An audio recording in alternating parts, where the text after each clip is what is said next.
அல்லி cent மல்லி மதுரை விட்டு கிளம்பி வரும் அந்த மாரித்தாய் சன்னதியில் கமகமக்க மணந்திருக்கும் செப்பந்தி பூந்தோட்டம் தோரணமா தவங்கிடக்கும் நம்ம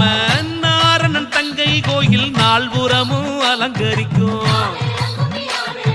மல்லி அலங்காரம் நம்ம மனசு சிங்காரம் தேவி அலங்காரம் நம்ம மாறி ஒய்யாரம்